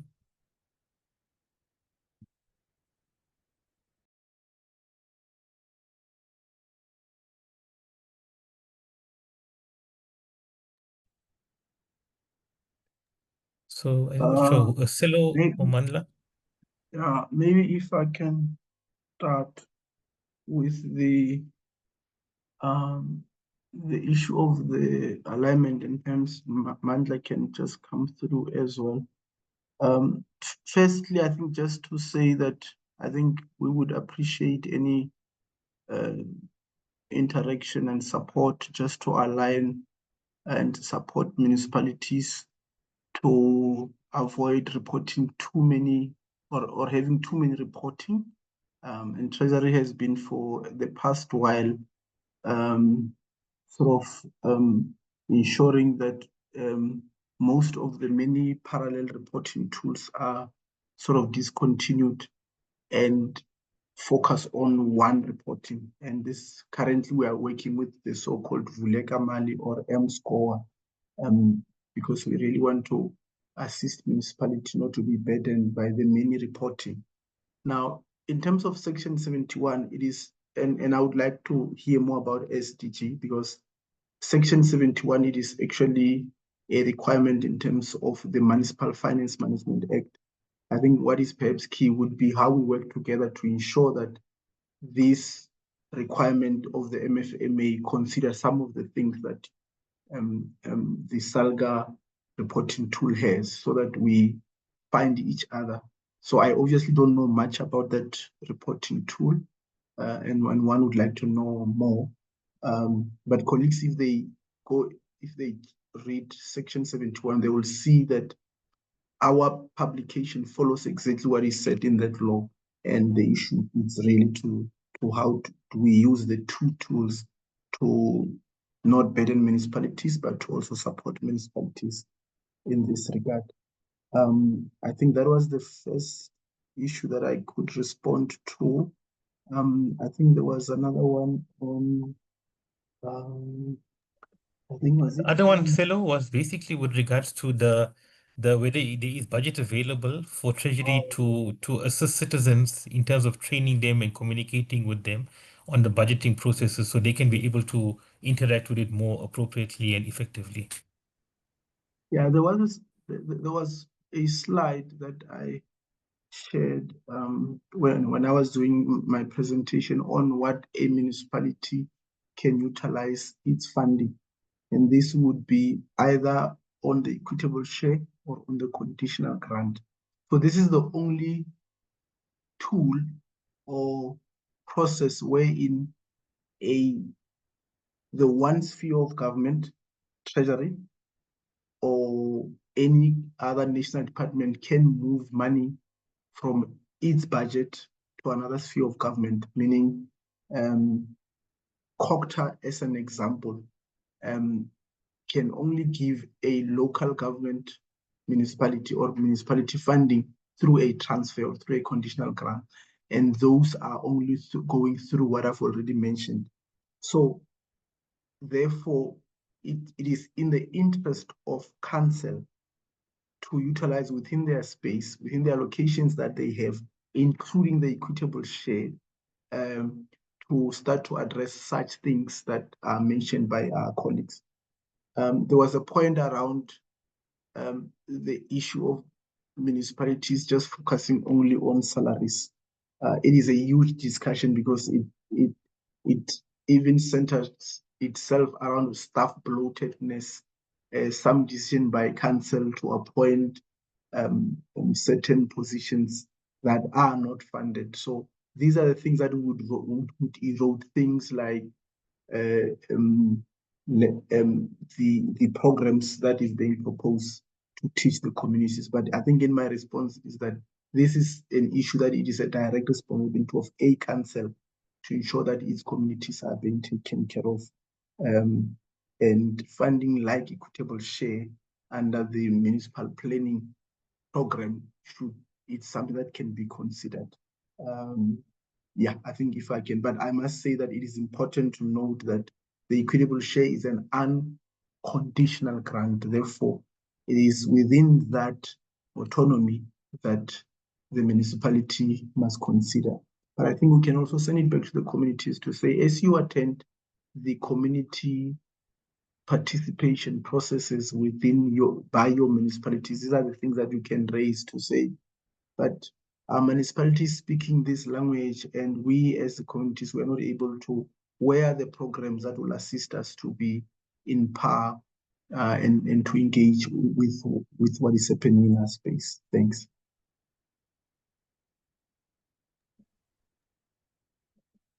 Thank you, Program Director. Maybe if I can just add, yeah, I think also on the budgeting stage, there is a ward-based as well, like your ward councillors will in their wards, collect the data of the service delivery needs, in that ward. But everything is guided by the national priorities at first. And, then the municipality will then collect all that information and make sure that, they rank, what came out from the public is that, a local government mandate at first, because some of the things that would be raised by communities, you would find that, it's a provincial,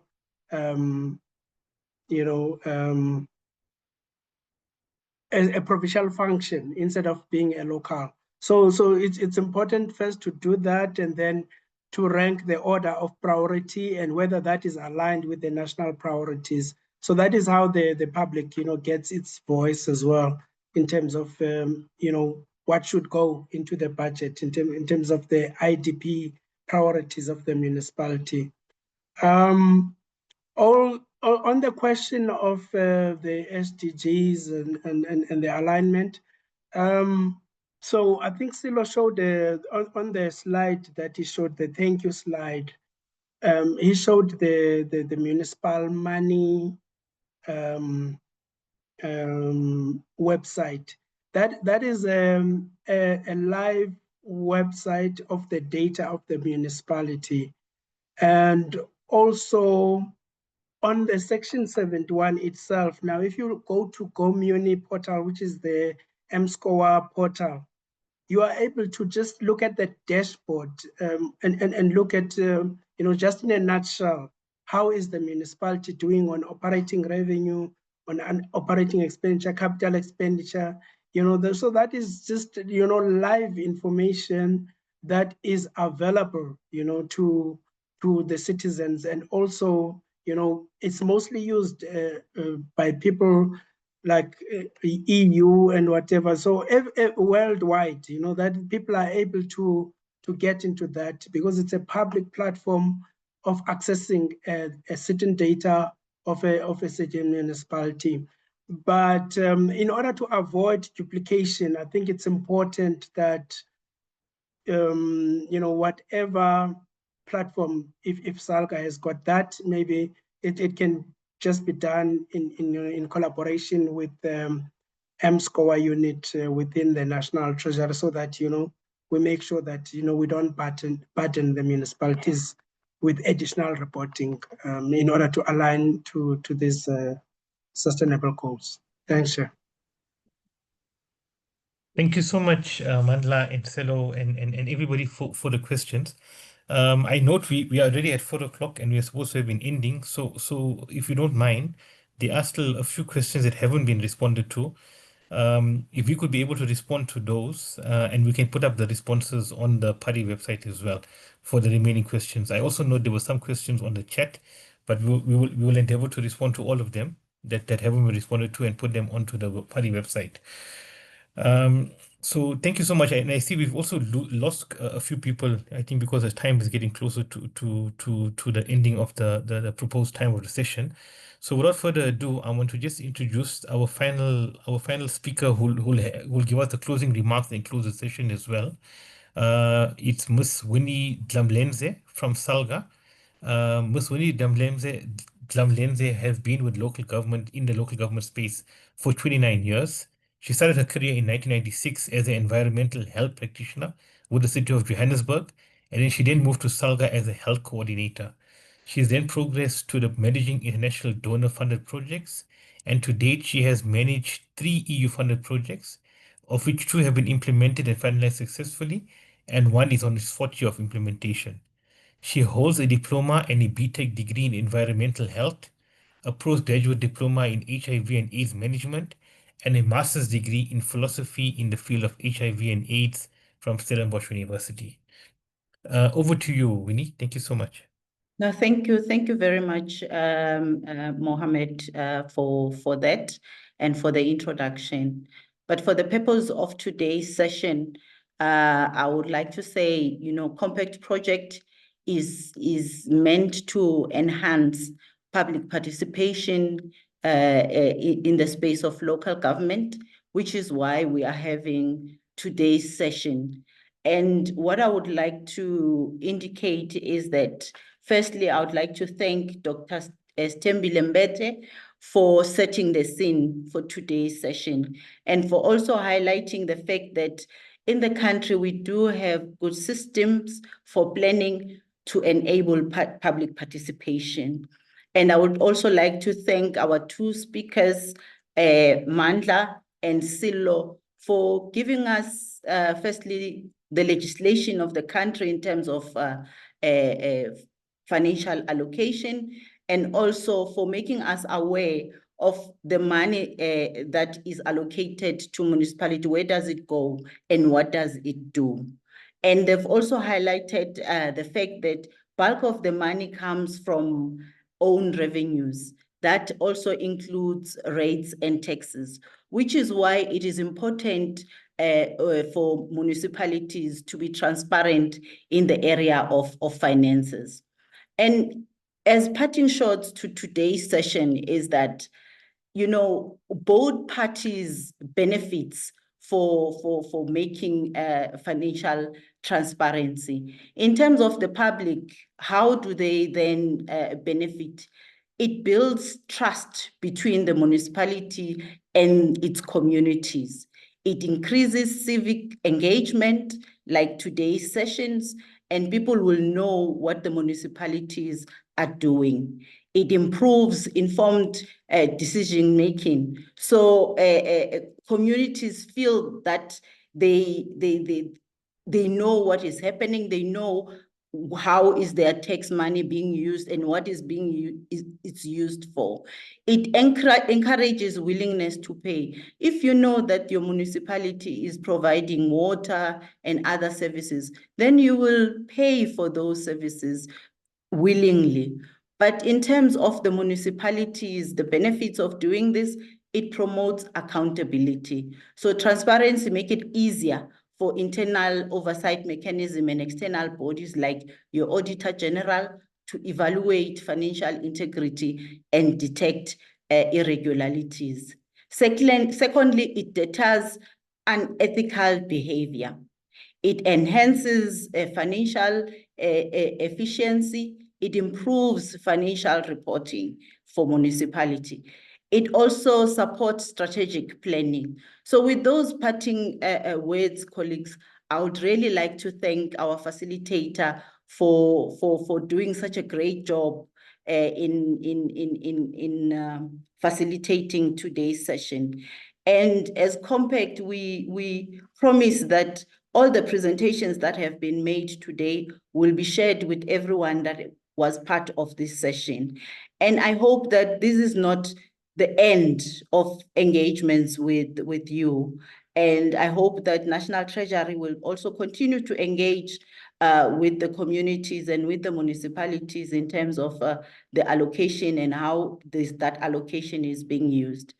But again, as Compact, we hope that we were able to start a conversation in this very sensitive matter of budgeting and budgeting allocation and municipal and transparency. So colleagues, I would like to thank everyone that has been part of the session, everyone that participated, and Mohammed, you've been a star. Thank you again, colleagues, for being part of the session. As Compact, we really thank you, and we will share all the presentation with everyone that has participated. Thank you so much. Over to you, Chair.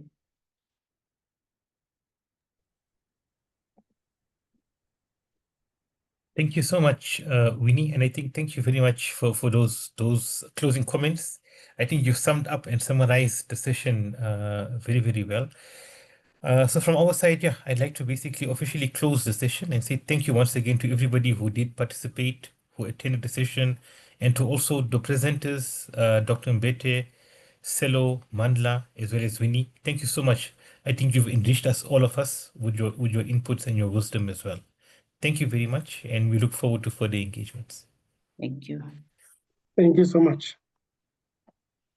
Thank you very much, and good day.